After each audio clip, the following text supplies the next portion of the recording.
Magandang gabi po sa kanilang lahat, mga minamahal. Narito po tayo muli sa ating gabi-gabing programa, Agape Love, this Miracle Hour, Bible Study on the Air. Marami ngayon, mga kapatid,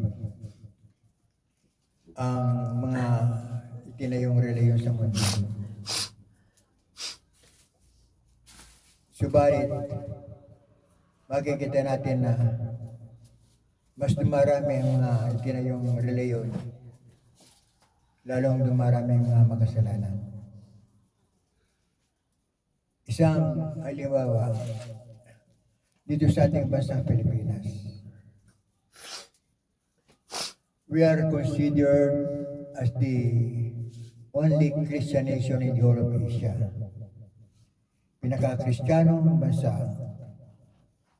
sa buong Asia, the most hospitable country in the world, the cradle of human civilization, the pearl of the Orient Seas, the most hospitable people in the face of the earth.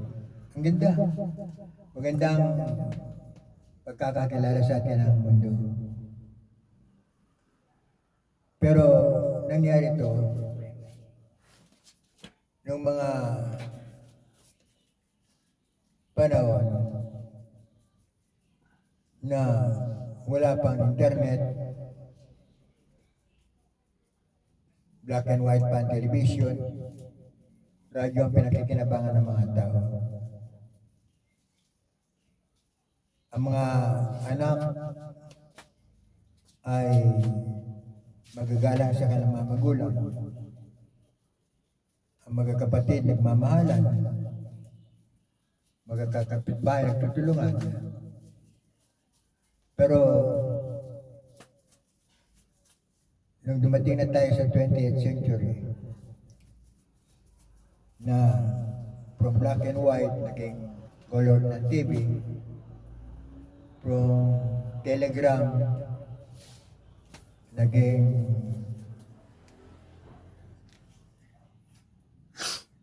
cellphone na, umunlad lang teknolohiya, nagkaroon ng internet, maraming nalugi na akuan ng mga negosyo. Nalugi ang RCPI, nalugi ang PLDT, nalugi ang post office, nalugi ang mga telegram, nalugi ang mga Photoshop, mga photography, mga Kodak, nawala na lahat yan.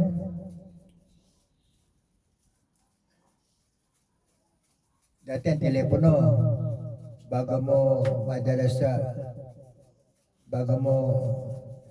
makausap yung tao, kailan nasa bahay ka. Kung mag-share ka, dala-dala mo yung kordon ng telepono. Pero ngayon, nasa gitna ka ng kalsada, nagkipag-usap ka sa mga mahal mo sa voice abroad. Nakikita mo ng mga mukha nila. Kaya malaking pagbabago. Dati mga tao, masyadong mga religyoso sila. Yung nauso ang born again, mga manyanita, daming mababait. Pero ngayon, hindi mo na makikita ngayon. Nakikita mo yun, dog eat dogs, matira matibay, survival of the fittest. Wala na pag-ibig. Wala na pag-ibig. Magkakapatid, nagdidimanda na, nagsisiraan na, halos magpatayan na. Wala na makikita ng pag-ibig. At yan, nakalagay naman sa Biblia yan. Kung ating babasahin dito sa sulat ni Apostol Pablo kay Timoteo, sinasabi dito na tayo ngayon ay nasa last days na. In the last days, sabi nga noon, perilous times shall come. sa mga huling araw, darating daw ang mga panahong mapanganib na ang mga tao magiging gamas sa lapi, gamas sa lahat ng bagay, kahit na hindi niya pag-aari, pag-interesan niya, asawa ng may asawa, pag-interesan, cellphone ng may cellphone, pag-interesan, ang mga opisyal ng gobyerno natin, mga milyonaryo yan, pero ayaw na lang magnakaw ng milyon. Bilyon ang ninanakaw lang, mali-maliit ang bilyon. Iniwan lamang sa gate. Kaya dito, makita natin na pasama na ng pasama ang mundo. Palatandaan to na malapit na ang pagbabalik ng mahal pa noon. Pero sino nag-iisip nun? Sino nag-iisip kung darating ng Panginoon? Kapag ka binabanggit mo second coming, sasabihin ng mga pilosopo, tagal namin narinig yan. Hindi na dumating-dating. Kaya dito mga minamahal,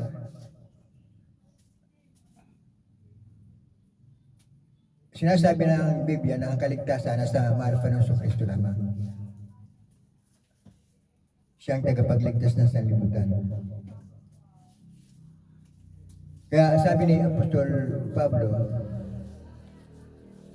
sinisikap ko talaga na ipangaral ng Ebanghelyo ng kaligtasan sa mga tao. Pero sabi niya, nahirapan din ako eh. Sabi ng Biblia, he that preacheth the gospel should live by the gospel. Kapag ka daw ikaw nangangaral ng Ebanghelyo ng kaligtasan, mabubuhay ka sa pangaral. Kaya sabi niya, mahirap pala sapagkat maraming mantigas ang ulo. Kaya sa mga Hudyo, naging Hudyo na rin ako. Yung ginagawa nila na hindi maganda, ginagawa ko na rin. Upang sa ganon, bagaman hindi ako katulad nila, hindi ako masamang katulad nila, pero nakikibagay ako sa kanila, baka sakali, madala ko ang isa sa kanila. Want to make, if I not preach the gospel, saba ako kung di mo ipapangaral ang Ebanghelyo. Talaga mahirap pangaral ang Ebanghelyo mga minamahal. Sapagkat ang mga tao, lalo na sa Facebook, sa YouTube,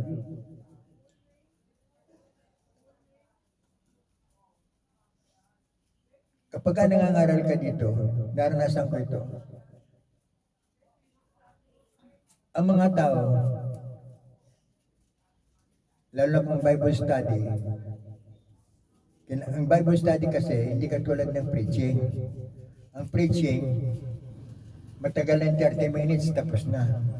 Pero sa Bible study, talagang kakain ka ng oras.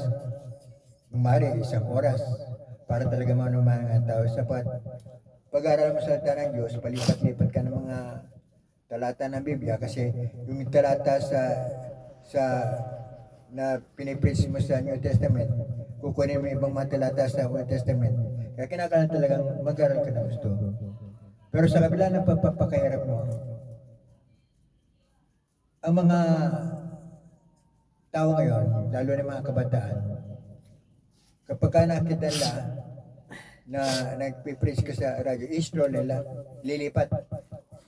ililipat na kasi maraming games, maraming mga pagkakalibangan na makikita sa Facebook, sa YouTube.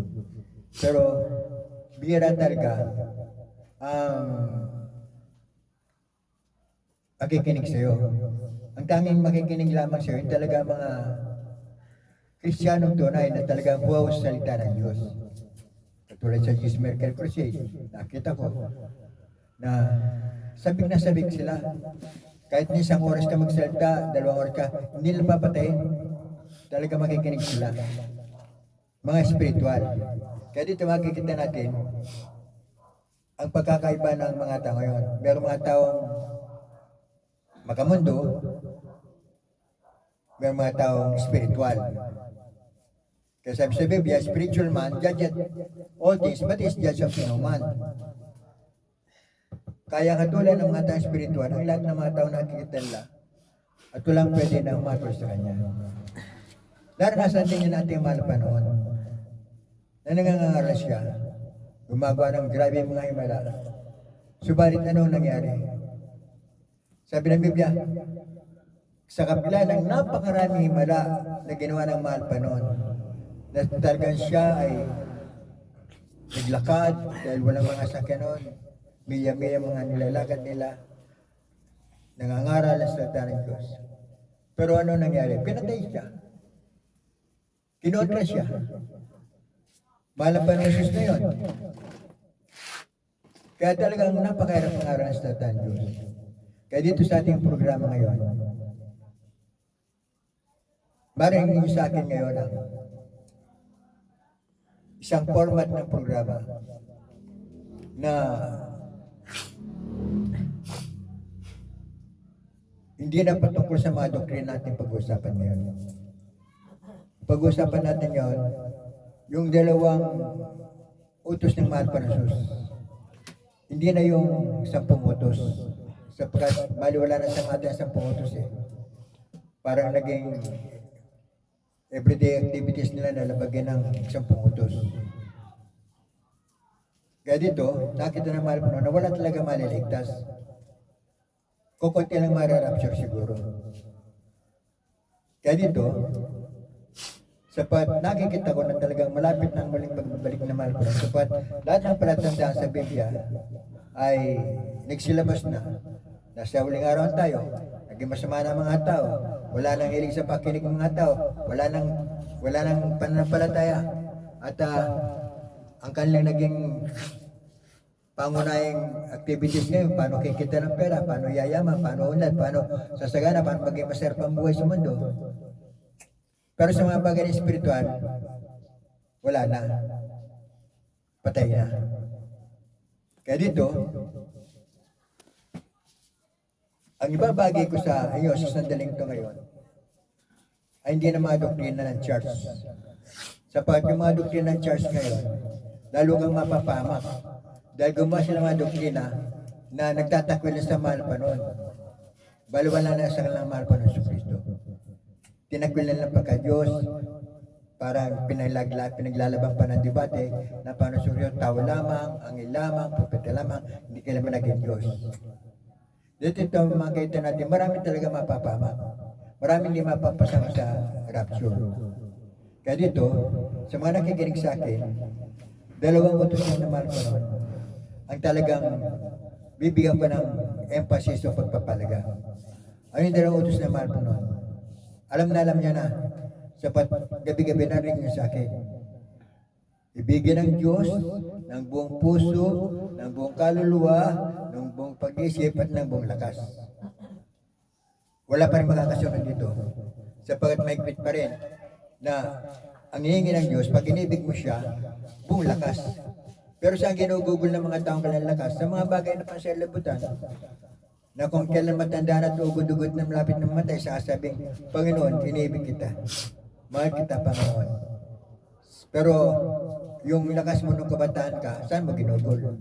Kung kailan ka nakaratay sa banig ng karamdaman, mahina na, saka mo sabing inibig mo, mahal Panginoon. Wala nakasunod. Buong lakas, buong pag-isip. Ang isip ng tao, wala sa Panginoon. Hindi nga nagdadasal pag kumakain, hindi nga nagdadasal pag matutulog eh. Ang pag-isip ng mahal po noon ay iba sa pag-isip ng mga tao ngayon. Mga tao iniisip ngayon kung paano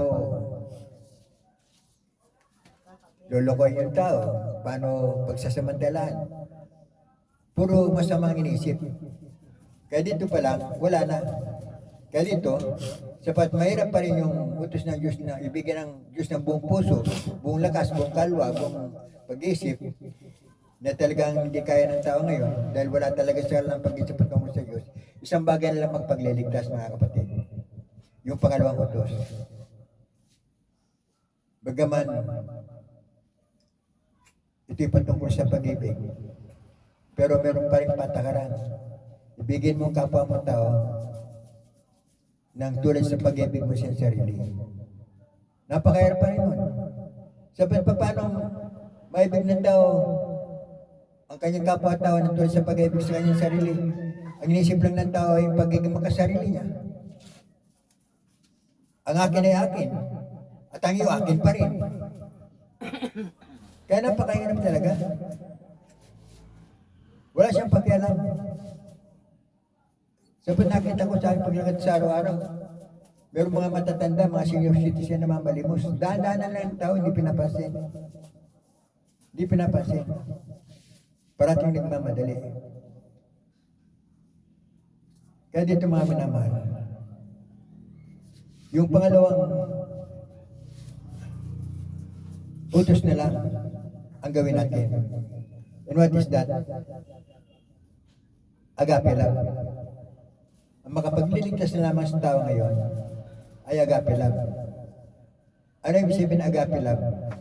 Divine love. Unconditional love. Pag-ibig sa kapwa-tao na nagmumula ng mahabaging puso. Sapat ang puso ngayon ng tao, hindi na rin mahabagin eh. Kaya, may gipit pa rin ang bilin sa pagkasabi nga po, greater laban naman than this, that a man gives life for his friend. Walang dakilang pag-ibig na higit pa kay sarito, kundi ibigay ng tao ang buhay niya para sa kanyang kaibigan. Paano mo maibibigay ang buhay mo sa iyong kaibigan? Ilaman ang bulsa mo, hindi mo maibigay. Naghirap ang tao, hindi mo matulungan. Tapos, ang patakaran pa, kailangan ibigay mo ang buhay.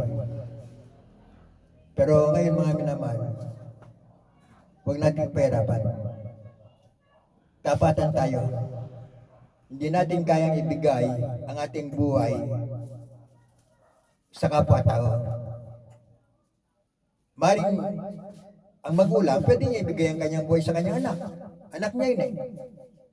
At ang anak, pwede niya ibigay ang kanyang buhay sa kanyang magulang. Doon siya lumitaw eh. Doon siya naging tao eh. Pwede yun. Kadugo mo. Kalahi mo. Kasama mo sa bahay. Pwede mong ibigay ang buhay mo sa kanya. Pwede mo siya pagtanggol. Pwede mo siyang gawa ng kabutihan. Pero ibang tao, malabo.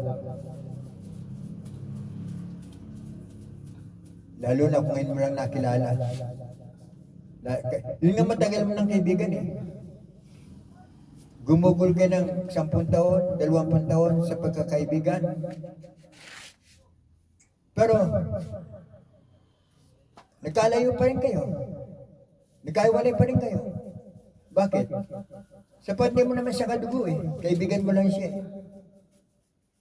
Kaya konting pagkakamali, konting pagkakagalit, pwede kayo maghiwalay. Pwede kang lokohin ng kaibigan mo. Mari ikaw, mabuti ka sa kanya, pero siya hindi naman mabuti siya, magkakawalay pa rin kayo. Napakahirap. Pero, gusto ko itanim sa puso niyo na ang kaligtasan ngayon ay nasa pag-ibig. Sabi ng mahal pa noon, ang ginawa mong kabutihan sa kapwa mo, ginawa mo sa akin. Ang ginawa mong masama sa kapwa mo, ginawa mo sa akin. Ibig sabihin, ang Diyos na hindi mo kayang ibigin ng buong puso, buong kaluluwa, buong isip, buong lakas, kapag gumawa ka ng mabuti sa kapwa mo tao, sa Kanya mo ginawa, nakasunod ka na sa utos ng Diyos. Sapagkat yung kabutihan ginawa mo, sa Kanya mo ginawa. Pero kung sa kabila na, isang utos na nga lamang, ibigin mong kapwa mo tao, hindi pa rin magawa. Sa halip, ginawa pa na masama. Yung masama ginawa mo sa Diyos. Paano ka pa maliligtas noon? Napunta ka na nga sa reliyon na tinatakwil ang Panginoon. Tapos yung utos niya na, 2 utos lamang, hindi pa rin masunod. Ibig sabihin, hindi mo malay ang kaligtasan. Sa ating pag-aaral kagabi, sinabi ko na ang buhay ng tao ay isang pelikula. Siya ang producer, siya ang director, siya ang scriptwriter, at siya pa rin ang gumaganap na tauhan sa pelikula ng buhay na kanyang ginagawa. At ang nanonood sa pelikula natin ginagawa sa ating buhay, ang Panginoon Diyos. Hindi na siya mahirapan.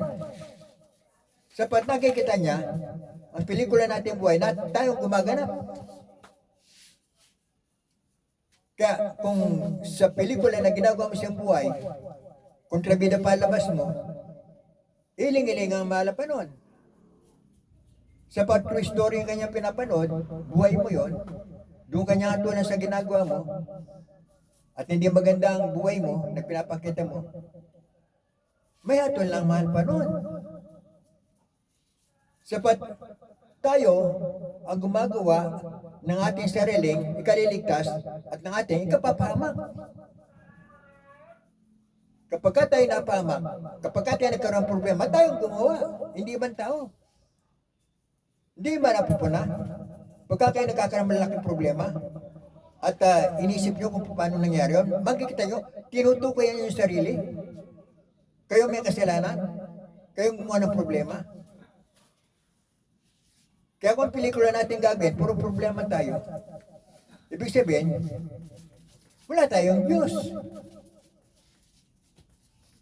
Kapag ang tao, maproblema, puro reklamo, puro himutok, puro galit, wala siyang Diyos. Wala siyang Diyos. Kung ang tao, hindi na nanalangin sa Diyos, hindi humingi ng tulong sa Diyos, ginagawa niya ang lahat na para sa kanyang sarili, Diyos niya, sarili niya ang Diyos niya. Wala siyang Diyos.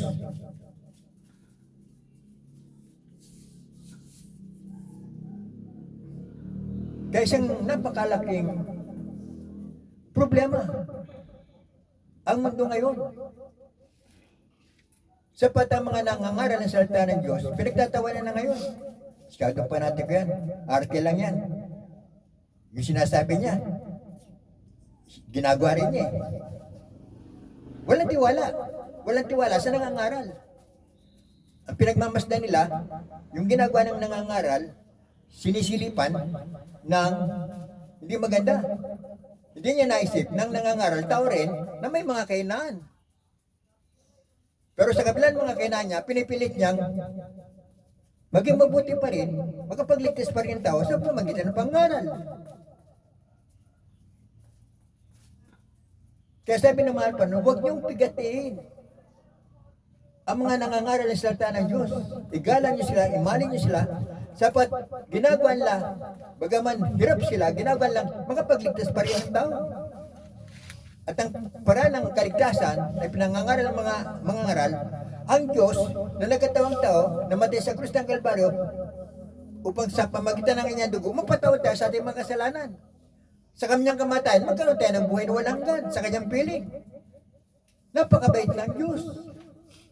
Sa kabila na tayong gumagawa ng maraming kasama sa ating buhay, tayong gumagawa ng pelikula sa ating buhay, tayong nagmamanage, tayong nagpo-produce, tayong didirekta, tayong mga bida, kontrabida na gumagawa nun, hindi naisip na ang Diyos na lumikha sa atin, nanonood sa ating ginagawa, araw-araw. Araw-araw nakikita niya ating ginagawa. Yun at yun din. Nag-umpisa ka sa kasamaan, puro kasamaan na makikita sa iyo. Walang pagmamahal, walang pag-ibig sa kapwa-tao. Kaya dito mga minamahal, sa abot ng aking makakaya, tinanggap ko ang tungkulin ito sa mahal pa noon. Ipangaral ang ebanghelyo ng kaligtasan. Out of season or in season, ipangaral. Tagulan, tagaraw, bumabagyo, magandang panahon, ipangaral ang salita ng Diyos. Sapat marami talagang maliligaw, marami talagang mapapamak sapagkat wala ng Diyos sa puso ng tao sa panahon natin ngayon. Mabibilang mo sa daliri na yung kamay ang mga taong talagang umiibig sa Diyos, nagpupuri sa Diyos. Out of 100, baka 90% ngayon ang masama, 10% lang mabuti. Kaya mga minamahal, itong aking ginagawa, mahirap ito. Sapagkat gagawa ka ng mga paksa araw-araw para sa kalalago ng pananampalataya ng tao. At kapag ka sa kabila ng bagay nito, nakikita ng mahal pa noon, kung meron kayong pag-ibig sa Kanya, mamahalin niyo ang mga nangangaral. Bibigyan niyo sila ng panahon, sapagkat ito hindi na para sa Kanya, kundi para sa tao na. Sapagkat ang lahat ng mga ginagamit ng mahal pa noon, sa Kanyang ubasan, meron ng gantimpala na naghihintay sa mahal pa noon sa kanila. May gantimpala na naghihintay. Kaya sa makinig kayo, huwag kayo makinig, walang mawawala sa taong nagliligtas na yung kaluluwa. Walang mawawala. Pero kayo ang higit na mawawalan. Sapagat nakikita ng Diyos, kung meron kang pag-ibig sa Kanyang salita. Sapagat maraming tao ngayon nagsasabi, mahal ko ang Diyos, inibig ko ang Diyos. Pero, pagdating sa pakikinig ng salita ng Diyos, wala na siyang panahon. Walang panahon. Kaya dito, ang pag-ibig sa Diyos, sa bibig na lamang. Sa bibig na lamang. Mahal ko ang Diyos, inibig ko ang Diyos, hanggang bibig lang. Pero pagdating sa pakikinig sa salita ng Diyos, wala na siyang hilig. Mas abala siya sa mga bagay na walang kakwenta-kwenta, walang kabuluhan. Doon siya abala. Doon siya nasisiyan. Pag naglalaro siya ng game, pagkakuan, masaya siya doon. Pero sa pakikinig ng salita ng Diyos, stroll. Iba. Kaya dito mga minamahal, bibigyan natin ng halaga ang salita ng Diyos. Bukas, sa kalooban ng mahal pa noon, magkakaroon tayo ng mataimtim, matalim, susugat sa puso ng mga salita ng Diyos sa ang tao, kung hindi nasasaktan, ay hindi siya masisiyan. Sabi ng Biblia, ang salita ng Diyos ay buhay, matalas, na tulad sa magkabilay talim, na tumuturok maging sa pinaghiwalayan ng katawan at ng kalwa, ng espiritu, ng kasukasuan, ng buto, at nakakasaliksik sa puso at ng isip ng tao. Kaya sa bukas mga minamahal, kumanda kayo sa tabak ng mahal pa noon. Salita ng Diyos. Sapagkat ito isang warning. Malapit na ang pagbabalik ng mahal pa noon. Kung magpapatuloy kayo sa inyong ginagawa, magalit na kayo kung magagalit sa akin. Subalit sasabihin ko ang mga bagay na makasusugat sa inyong mga puso. Sapagkat itong kailangan. Ang sakit hindi binibibi. Binubusan niya ng alcohol para mapti, para gumaling ang sugat. Hindi hinaplos-taplos, hindi hinihimas-himas. Kinakailangan saktan mo para siya matuto. Yung mga minamahal, hanggang dito muna tayo. Salamat tayo sa mahal pa noon. Mahal po, maraming salamat po. Sa pagsawas ko, nagbigay ko ng warning, ng babala sa mga kapatid ko na sa kabila ng sumikap na yung abang lingkod ng mga kapatid ng mabuting balita ng kaligtasan sa kanila para hindi nila ito binibigyan ng pagpapalaga. Kaya mahal pa noon, kayo ang humipo sa kanila sa mga susunod namin pag-aaral ng salita ng Diyos. Kayo magbigay ng sikasig at tapang na lingkod para sabihin sa kanila mga bagay na kasalanan ginagawa nila na hindi nila dapat gawin para sila maligtas. Sapagat ang layo ng programa tumal sa noon ay ang layunin po ninyo na makapagligtas ng maraming kaluluwa. Kaya sa iyo lamang lahat ng kapurihan pasalamat sa pangalan ng Jesus. Amen. Mga kapatid, hanggang dito muna tayo. Tumulang kapatid, Brother Ram Salcedo, sa kalooban ng mahal pa noon. Mag-umpisa tayo muli sa araw ng bukas. Sa isang malaya sa pagkinig sa salita ng Diyos. Ipuinawan yung mga puso na magkaroon kayo ng sigasig ng pagmamahal sa salita ng Diyos. Sa pagtutul lamang tayo magkapagligtas sa mga kanila. Kaya, hanggang bukas na muli, itong Brother Sister Do, pasakutan ng papalam. We love you so much. But our Lord Jesus Christ loves you more.